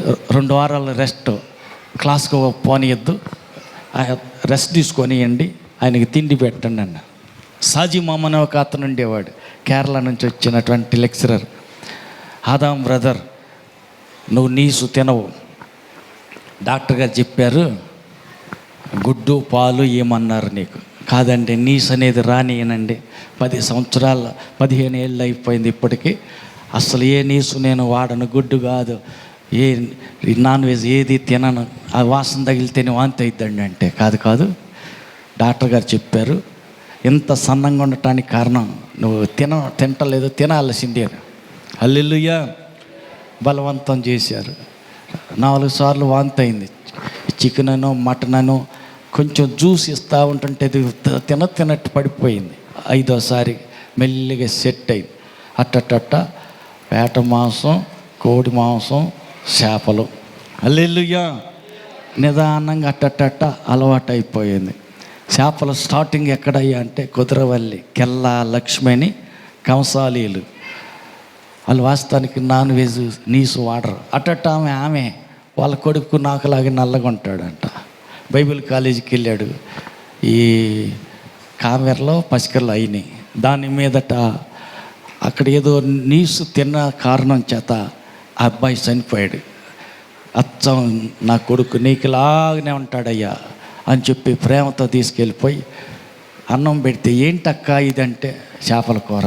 మీరు తినరుగా అంటే, తింటున్నాం, అలవాటు అయిపోయింది, మా ఇంటి వెనక ఇదే కదా చెరువు అని. అక్కడి నుంచి చేపలు కూడా అట్ట అలవాటు అయిపోయింది. హల్లెలూయా. దేవుని మహాకృపల ఇప్పటికీ ఆ 15 సెలైన్లు తప్ప ఈ శరీరంలోకి ఒక ఇంజెక్షన్ కానీ ఒక ట్యాబ్లెట్ కానీ ఏమీ రాయాలా, ఏది తీసుకోవాలా. దేవుని కృప కాపాడే దేవుని గొప్పతనమే కానీ నాలో ఏ గొప్పతనం లేదు. నన్ను బాగు చేస్తున్నాడు, నమ్ముకుంటుని విశ్వసిస్తే నిన్ను కూడా బాగు చేస్తాడని చెబుతా వస్తున్నా. నమ్మిన వాళ్ళు బాగుపడుతున్నారు. బాగుపడిన వాళ్ళు సొంత ఊరు వాళ్ళు ఊరు కొట్టలేదు. మన ఊరిలో ప్రార్థన లేదా, దేవుడు రెడ్డిపాల్లోనే ఉంది, ఏడ కూడా ఉన్నాడు, ఏడకి రమ్మంటున్నారు. సరే, అట్ట చాలామంది వెళ్ళిపోయారు, పోతే పోయారులే. దేవుళ్ళో ఉంటే సంతోషమే. తిరణాలకి వెళ్ళో సీరియల్ చూస్తాను అంతేకమ్మా, శారమమ్మ ఉండూరులో ప్రార్థన కానీ పోతాను అని చెప్పి సీరియల్ చూస్తా, సినిమాలు చూస్తా, దేవునికి వ్యతిరేకంగా భక్తి చేస్తూ ఉంటే బాధ వేస్తుంది. ఇది చచ్చి కళ్ళు మూసి పాతాళానికి పోతారే, పరలోకానికి వస్తే బాగుండు. వాళ్ళ కోసం ఉపవాసాలు ఉన్నాం, కన్నీరు గార్చాం, కడుపు కాల్చుకున్నాం, ప్రయాస వ్యర్థం అవుతుందని బాధే మిగులుద్ది తప్ప ఇంకేం లేదు. హల్లెలూయా, హల్లెలూయా, హల్లెలూయా. కాబట్టి ఆకాశమందు నీవు తప్ప నాకెవరున్నారయ్యా? నీవు నాకుండగా, నీవు నాకు ఉండగా, లోకంలోనిది, ఈ లోకంలోనిది ఏది నాకు అక్కరలేదు, ఏది నాకు వద్దయ్యా. హల్లెలూయా. ఆ మాట పక్క వాళ్ళకి చెప్పండి, పక్కన వాళ్ళతో చెప్పండి. ఆకాశమందు దేవుడు ఉన్నాడు. దేవుడు తప్ప లోకంలోది ఏది నాకు అవసరం లేదు, అక్కర్లేదు.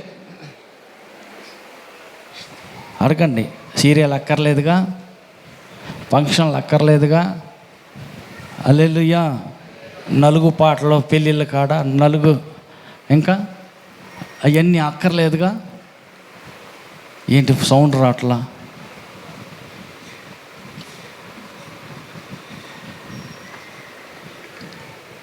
హల్లెలూయా. ఎంత దూరం అంత సాగబీకి ఎందుకు చెప్పానంటే, అమ్మని ఆకాశంలో దేవుడు నాకు ఉంటానన్నాడు, ఉన్నాడు. ఉన్న దేవుడిని పక్కన పెట్టి అమ్మని అధికంగా ప్రేమించా. దేవుని కంటే ఎక్కువ ప్రేమించాను కాబట్టే అమ్మని పోగొట్టుకున్నా. దేవుడే తీసి నా కాడ ఉంది మీ అమ్మ, ఇప్పుడు లేచి మర్యాదగా సేవ చెయ్య. హల్లెలూయా. అలాంటి స్థితి మీకు ఎవరికి రాకుండునుగాక. పక్క వాళ్ళతో చెప్పండి. దేవుని స్థానం దేవునికి ఇవ్వు, బంధువుల స్థానం బంధువులకి ఇవ్వు.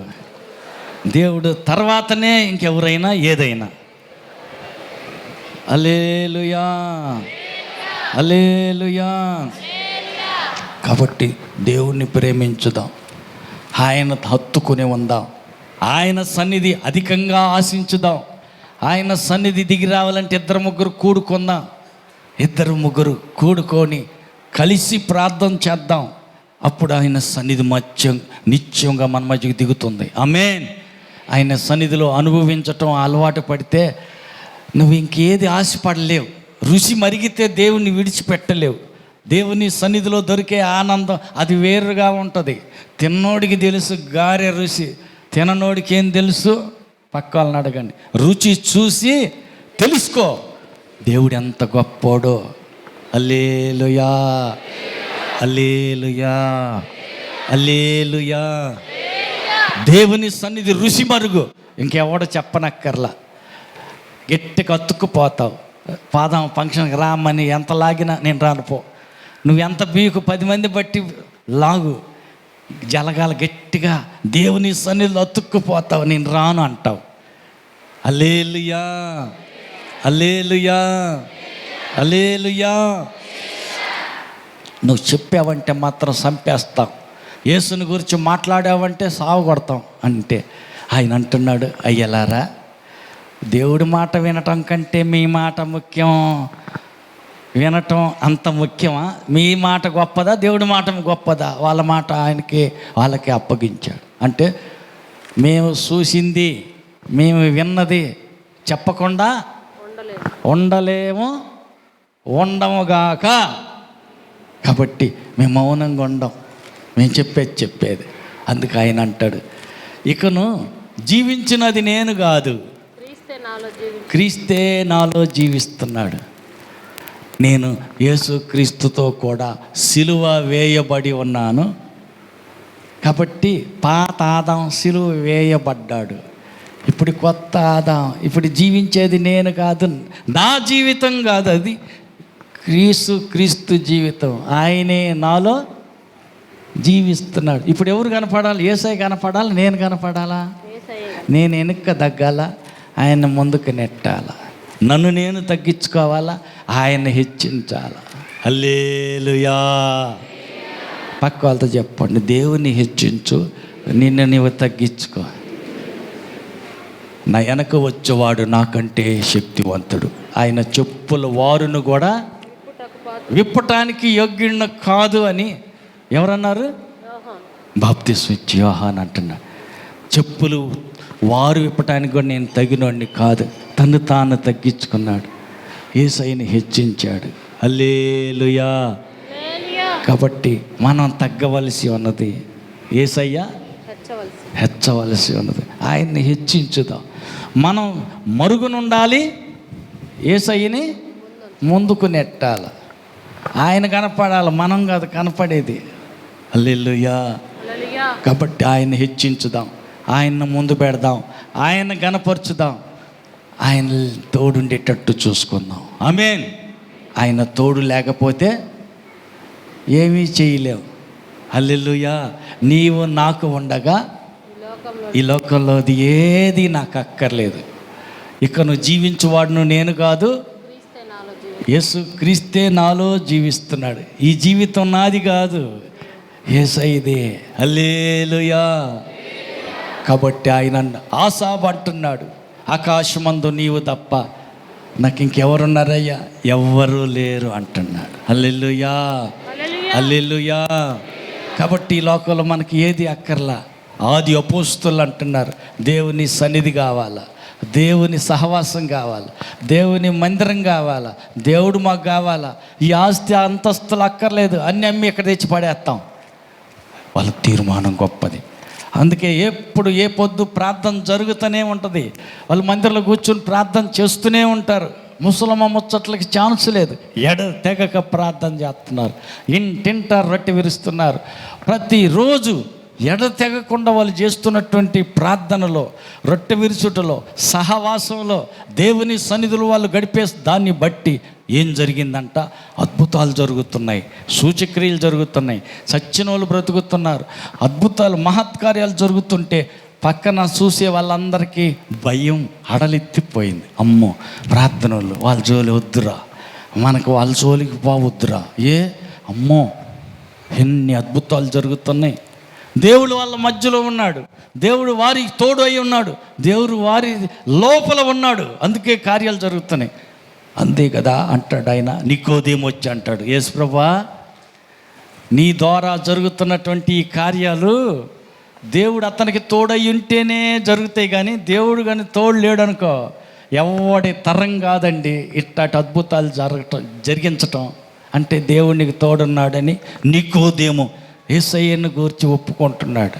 అలాగనే నిన్ను గూర్చి నీ పక్కింటి వాళ్ళు, నీ ఎదురింటి వాళ్ళు, నీ భక్తిని కనిపెడుతున్న వాళ్ళు చెప్పాలి, నిజంగా దేవుడు నీలో ఉన్నాడు అమ్మాయి, అక్క, నిజంగా దేవుడు నీలోనే నీకు తోడున్నాడు అక్క. అంటే నీ ప్రార్థన ద్వారా, నీ సహవాసం ద్వారా కార్యాలు జరగాలంటే ఆయన నీతోటి, యేసయ్య నీతోనూ నీ ప్రక్కన నీ మీద ఆవరించి ఉండాలి. ఆయన సన్నిధి అనుభవించే వ్యక్తిగా నీవు ఉందువుగాక. ఆమె లేచి నిలబడదా, చేతులెత్తుదా, కళ్ళు ముద్దాం. యేసయ్య నువ్వు నాకు కావాలయ్యా, నీవు లేకుండా నేను బ్రతకలేనయ్యా, నీ సన్నిధికి దూరం కాకూడదయ్యా, నీ సహవాసానికి ఎడం కాకూడదయ్యా, నీతో నాలోనే నీవు ఏకమయ్యి ఉండాలయ్యా, నేను ఎక్కడికి వెళ్తే అక్కడికి నువ్వు రావాలయ్యా, నీవు తోడుంటే అద్భుతాలు చూస్తాను, సూచక్రియలు చూస్తాను, నువ్వు చేసే గొప్ప కార్యాలు అనుభవిస్తాను, నాలో యేసు ఉన్నాడని లోకం చూడాలి. యేసయ్యా అడగండి.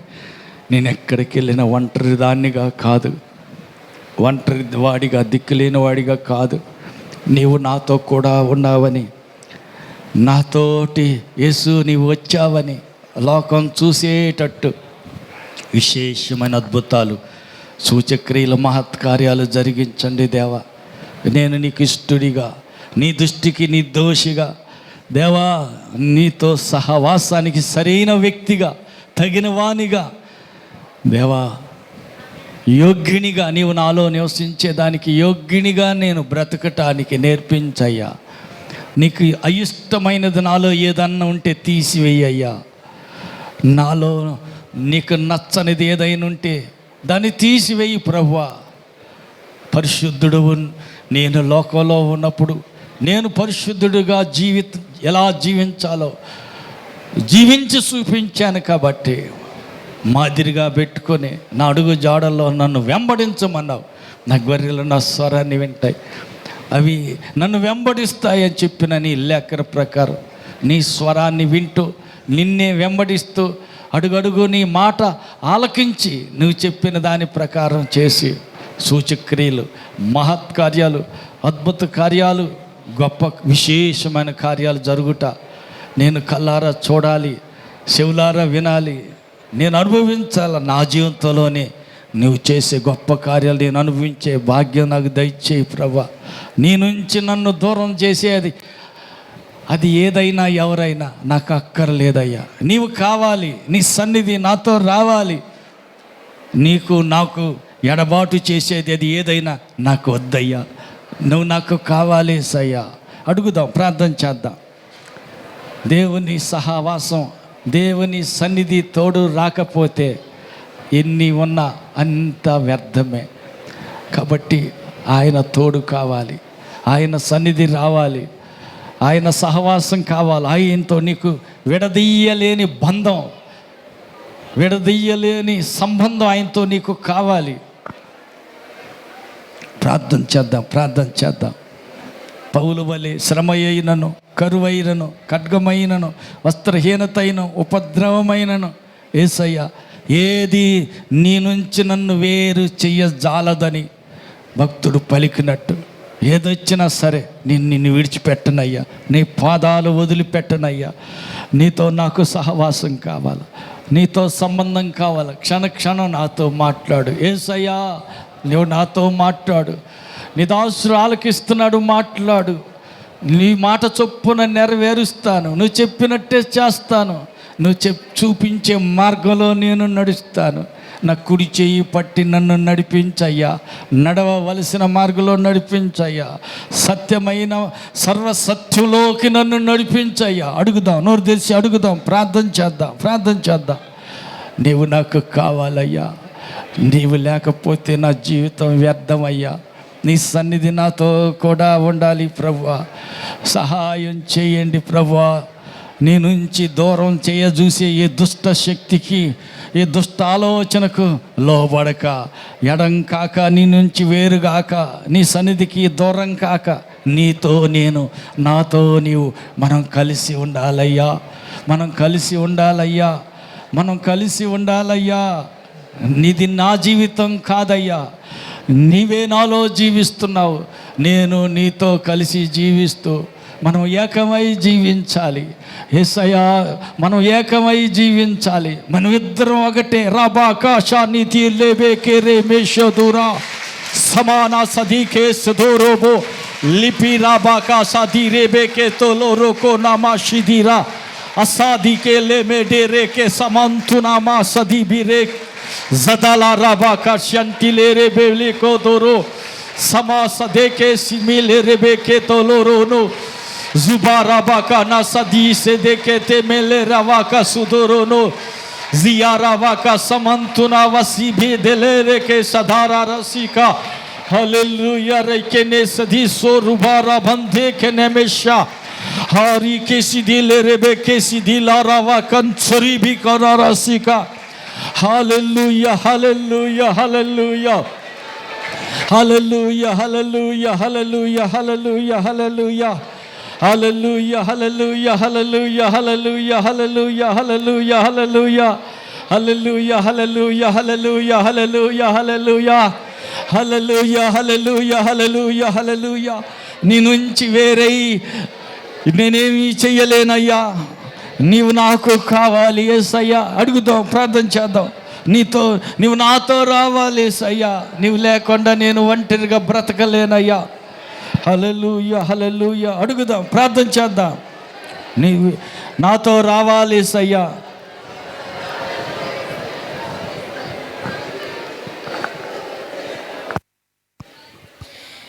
నీవు లేకుంటేం చెయ్యగలను,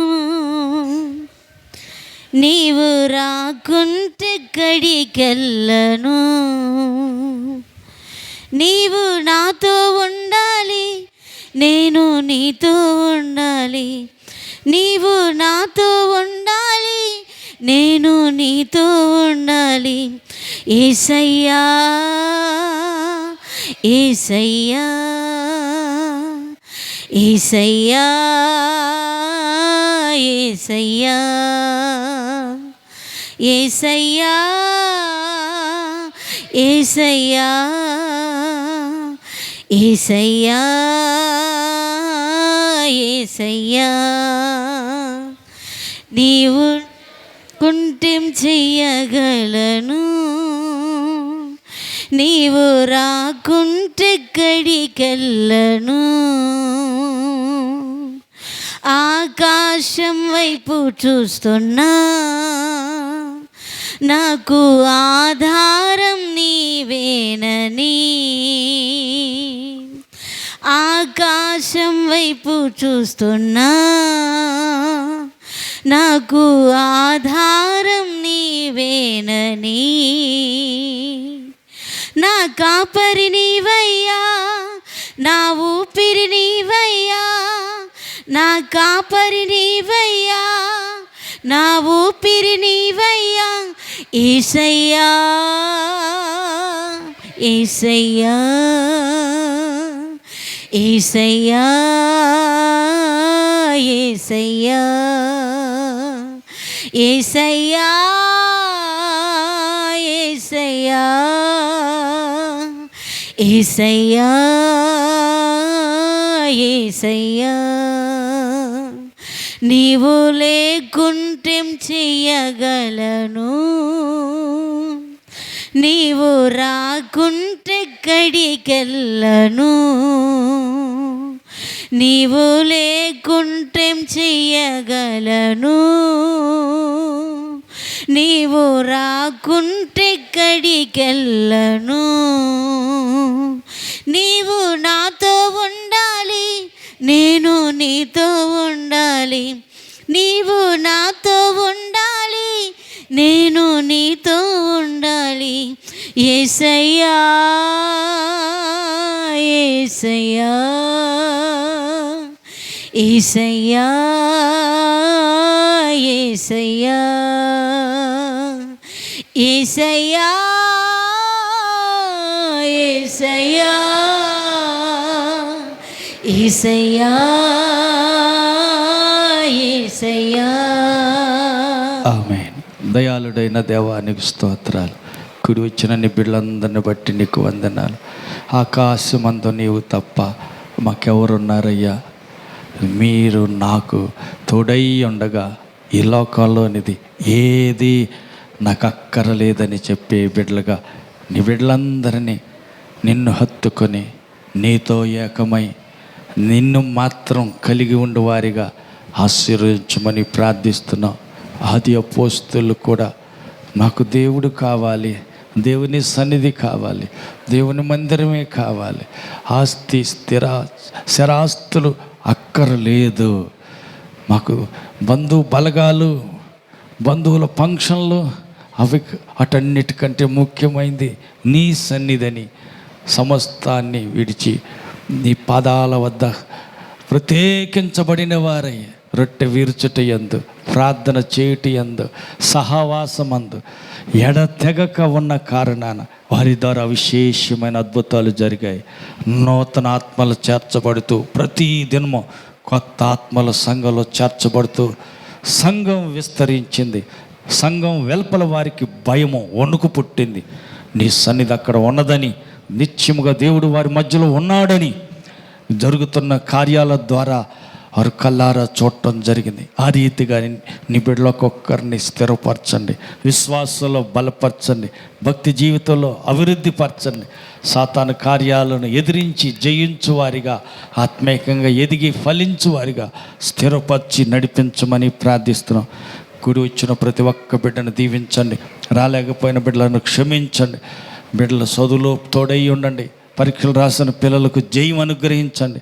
పరీక్షలు అయిపోయి పై క్లాస్కి వెళ్తానికి సీటు కోసం ఎదురు చూస్తున్న బిడ్డలకు వారు కోరుకున్న స్థలాల్లో కాలేజీల్లో సీట్లు దొరకటానికి కృప దయచేయండి. తండ్రి నీకు వందనాలు. కృపగల మీ హస్తాన్ని చాపండి దేవా. రోగులైన బిడ్డలుంటే వారిని తాకి స్వస్థపరచండి, బలహీనలను బలపరచండి, బంధకాల్లో ఉన్న వారి బంధకాలను తెంచి విడుదల దయచేయండి. కృపతో నీ బిడ్డలకు ఒక్కరిని జ్ఞాపకం చేసుకోనండి. చదువు అయిపోయి ఉద్యోగాల కోసం ఎదురు చూస్తున్న వారికి సకాలంలో ఉద్యోగం కొరకై వారికి ద్వారాలు తెరవండి. పాడి పశువుల్లో దీవెన దయచేయండి. పంట పొలాల్లో బిడ్డలు ఆశీర్వదించండి. నీ బిడ్డల రెక్కల కష్టాజితాన్ని దీవించండి. దూర ప్రాంతాల పనులకు వెళ్ళిన బిడ్డలు క్షేమంగా ఇల్లు చేరు పర్యంతం మీ దూత కాపుదల ఉంచి నడిపించండి. ఏ శోధకుడు సాతాను వారికి బాధ పెట్టకుండా ప్రభు నలుదిశలా నీ సన్నిధి వారికి కాపుదల గురించి క్షేమంగా గమ్యం చేర్చమని ప్రార్థిస్తున్నాం. గర్భిణీ స్త్రీలకు సుఖమైన కానుపు దయచేయండి. సంతానం కోసం కనిపెడుతున్న వారికి సంతానం ఇచ్చి ఆశీర్వదించమని, ఇన్ని బిడ్డలకొక్కరి అక్కర అవసరాలు ఎరిగిన దేవ, నీతో వారు వారితో నీవు ఏకమై వేరు కాకుండా నీతో కలిసి సిలువ వేయబడిన వారై, నీతో కలిసి సహవాసం కలిగిన వారై నీ సన్నిధిని అన్నిటికంటే అందరికంటే అత్యధికంగా ప్రేమించు వారిగా నీ బిడ్డలొక్కొక్కరిని భక్తి జీవితంలో స్థిరపరచుదురుగాక. అంతవరకు చివరి శ్వాస విడిచు వరకు నీతోటి వారి యాత్ర కొనసాగటానికి కృపమ్మని కోరుకుంటూ కూడి వచ్చిన బిడ్డలందరినీ చేతులుగా అప్పగిస్తూ మహిమతో మధ్యాకాశానికి రానయ్యన్న మా ప్రభు రక్షకుడైన యేసు నామములో స్తుతించి వేడుకుంటున్నాము తండ్రి. ఆమేన్. మన ప్రభు యేసుక్రీస్తు కృపయు, తండ్రి అయిన దేవుని ప్రేమయు, పరిశుద్ధాత్మని యొక్క అన్యోన్య సహవాసం కూడి వచ్చిన మనకును సర్వలోక పరిశుద్ధులందరికీ సదాకాలం తోడయండి నడిపించునుగాక. ఆమేన్. హల్లెలూయా, హల్లెలూయా, హల్లెలూయా, హల్లెలూయా. ఆమేన్. తక్కువ